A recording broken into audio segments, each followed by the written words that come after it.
학교안전공제회에서는 법원의 판단과는 다르게 아직도 장애급여를 지급하고 있지 않은데요. 학부모님들은 이 영상을 필히 보셔야 합니다.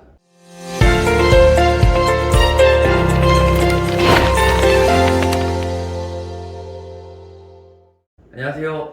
포유법률사무소의 박성원 사무장입니다. 학교에 다니고 있는 자녀를 둔 우리 부모님들, 항상 아이들의 안전에 대해서 신경 쓰고 걱정하고 계시죠?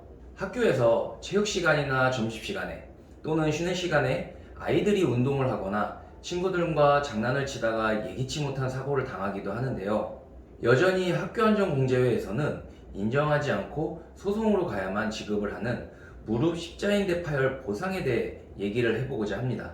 저희 채널 이전 영상들에도 저희 변호사님이 직접 출연하셨던 학교안전공제 사건에 대한 영상들이 있는데요. 많은 분들이 이러한 사고와 장애에 대해서 알고 계실 겁니다. 왜 공제회에서는 십자인대 파열로 인한 장애를 어떠한 이유로 인정하지 않고 또 법원에서는 어떠한 판단을 내리고 있는지 작년에 나온 판례와 함께 설명드리고자 합니다. 우선 학교안전사고 예방 및 보상에 관한 법률 시행령 제16조를 보면요, 신체장애 등급과 노동능력 상실률은 별표 2와 같다 라고 하며 상위 법률에서는 국가배상법 기준을 따른다고 되어 있습니다. 해서 10급 또는 12급의 장애평가를 받아서 청구를 하게 되는 것인데, 공제회에서는 장애를 인정하지 않고 장애급여를 지급하지 않고 있죠. 왜 유독 십자인대 파열에 대해서는 장애 인정을 하지 않고 지급을 하려 하지 않고 있는 걸까요? 크게 두 가지 이유가 있습니다. 첫 번째로, 과거에는 동요가 5mm 이상이 되면 12급을 인정했습니다. 하지만 21년 10월 8일 교육부에서 장애 등급 판정 세부 기준을 고시한 적이 있는데요. 이 고시 내용을 가지고 공제회에서는 10mm 이상이 돼야지만 12급을 인정한다 라고 하며 14급에 대한 장애급여만 지급하려 하고 있죠. 이 고시 시행 후 치유되어서 장애급여 청구 사유가 발생한 사람부터 적용한다라고 되어 있는데도 이전에 다친 학생들에 대해서도 똑같은 이 고시 내용을 적용하며 장애 지급을 하지 않고 있다는 겁니다. 이 고시에 대한 법원 입장을 영상 마지막에 설명해 놨으니 끝까지 시청해 주시기 바랍니다. 두 번째로, 동요관절 장애평가에 있어 측정기 방법에 대해서도 분쟁이 생기는데요. 현재 병원에서는 KT2000이나 텔로스 방식을 많이 사용합니다.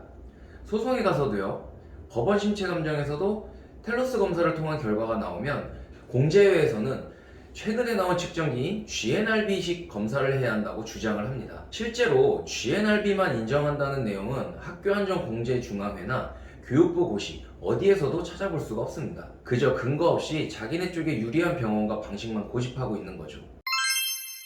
결국에는 장애급수에 따른 지급 금액이 차이가 나기 때문입니다. 소송을 통해서 장애 10급을 받게 되면요, 약 2억 6천만 원, 12급일 경우 1억 2천 정도의 장애급여를 받을 수 있게 됩니다. 하지만 공제회에서 주장하는 대로 14급을 인정하게 되면 약 3,800만 원 정도의 장애급여를 받게 되는데 거의 4배에서 7배 차이가 나게 되는 거죠.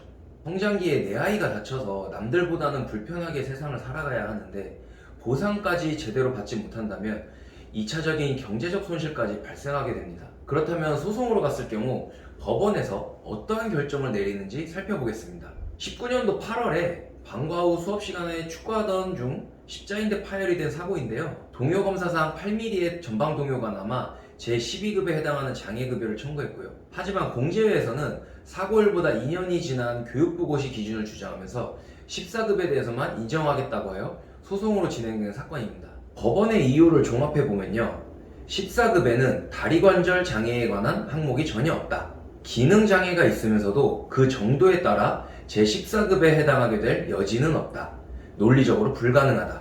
다른 노동능력 상실률 산정 기준과 별개로 별표 2의 각 등급에 해당하는 이상 그에 상응하는 노동능력 상실률을 일률적으로 적용하여야 한다. 권고 기준은 피고 측의 내부적 업무 처리 기준에 불과하다. 어떠한 구속력을 갖는다고 볼 수 없다.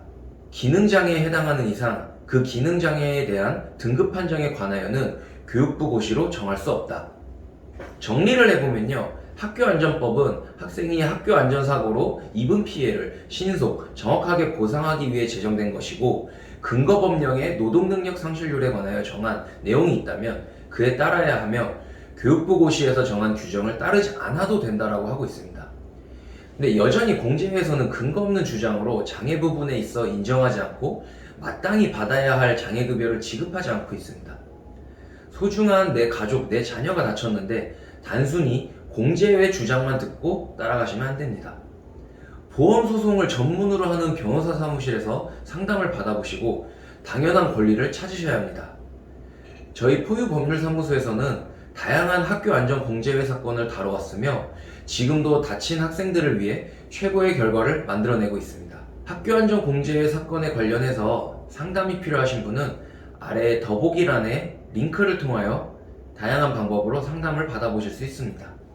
구독과 좋아요는 포유법률사무소에 큰 응원이 되며 더 좋은 영상으로 찾아뵙도록 하겠습니다. 감사합니다.